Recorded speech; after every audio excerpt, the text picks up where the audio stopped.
বাজারে গেলে সবজির মধ্যে পটল অবশ্যই আপনার চোখে পড়বে। আর চিংড়ি মাছ তো সারা বছরই বাজারে পাওয়া যায়। আজ আমি তাই রেঁধে ফেললাম পটল চিংড়ি।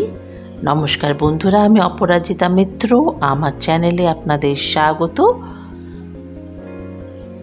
পটল চিংড়ি রান্না করার জন্য প্রথমেই আমি কড়াতে 20 ml সর্ষের তেল নিয়ে নিলাম। তেল ভালো করে গরম করে নিতে হবে। ভালো করে তেল গরম হয়ে গেলে আমি এখানে 500 গ্রাম চিংড়ি মাছ ভালো করে ছাড়িয়ে ধুয়ে ভেজে নেব।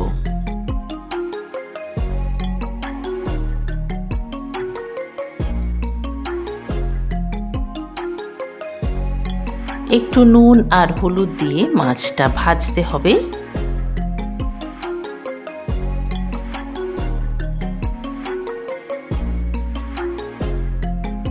নুনটা আপনারা আপনাদের স্বাদ মতো দেবেন। এখানে আমি 1 থেকে 1.5 চামচের মতো হলুদ দিয়েছি।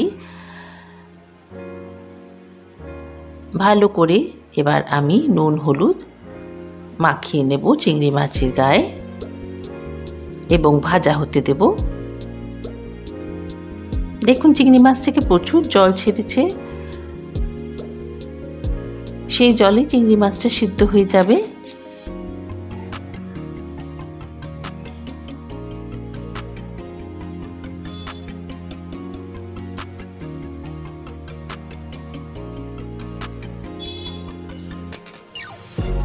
চিংড়ি মাছটা ভাজা হয়ে গেলে আমি একটা আলাদা বাটিতে তুলে রেখে দেব।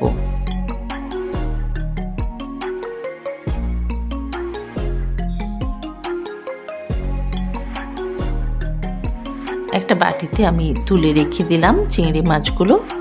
এবার ওই কড়াতেই আমি আবার সর্ষের তেল দিচ্ছি। এখানে আমি 2 চামচের মতো সর্ষের তেল দিলাম। তেল গরম হয়ে গেলে আমি এতে মেথি ফোড়ন দেব 1 চামচ।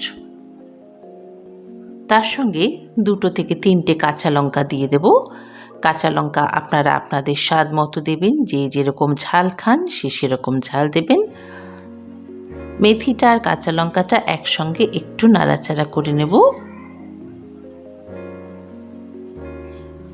একটু ভাজা হয়ে গেলে, বেশিক্ষণ রাখা যাবে না কারণ মেথি পুড়ে যায়, পুড়ে গেলে স্বাদ পাওয়া যাবে না। হালকা একটু নাড়াচাড়া করি আমি এবার সবজিগুলো দিয়ে দেব।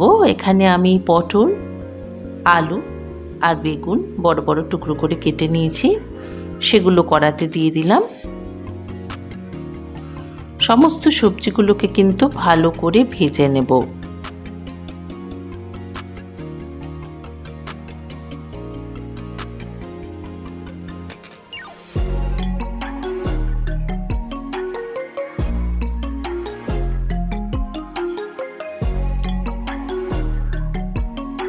গ্যাসের ফ্লেমটা কিন্তু হাই করেই আমি সবজিগুলো ভাজছি। একটু হলুদ, 1 চামচ থেকে 2 চামচের মতো হলুদ এবং স্বাদ মতো নুন ছড়িয়ে দিলাম।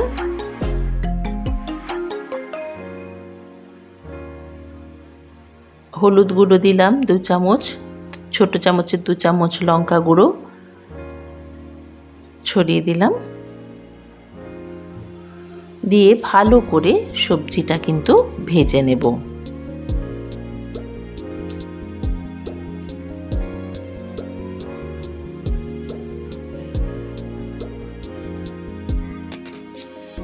সবজি ভাজা হয়ে গেলে এবার পরিমাণ মতো জল ঢেলে দিলাম। খুব বেশি জল দিলাম না, যেটুকু সবজি সিদ্ধ হওয়ার জন্য দরকার সেরকম পরিমাণ বুঝেই দিলাম।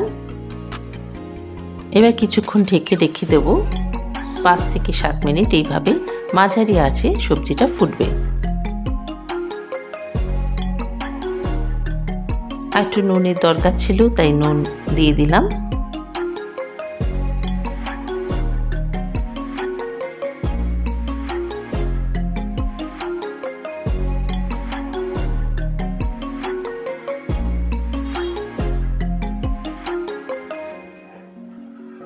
সবজি খুব ভালো মতো ফুটে উঠেছে।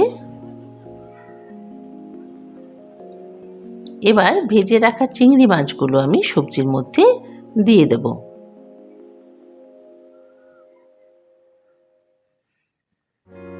চিংড়ি মাছ দেওয়ার পর কিন্তু সবজি আর বেশিক্ষণ ফোটাবো না, তাহলে চিংড়ি মাছগুলো ভেঙে গুঁড়ো গুঁড়ো হয়ে যাবে।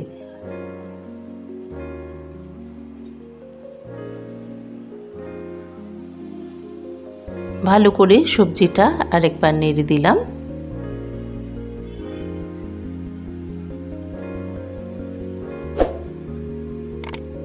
আমার চ্যানেলটি যারা এখনও সাবস্ক্রাইব করেননি, চ্যানেলটি সাবস্ক্রাইব করে নিন, লাইক শেয়ার কমেন্ট করুন, জানান আপনাদের কেমন লাগছে।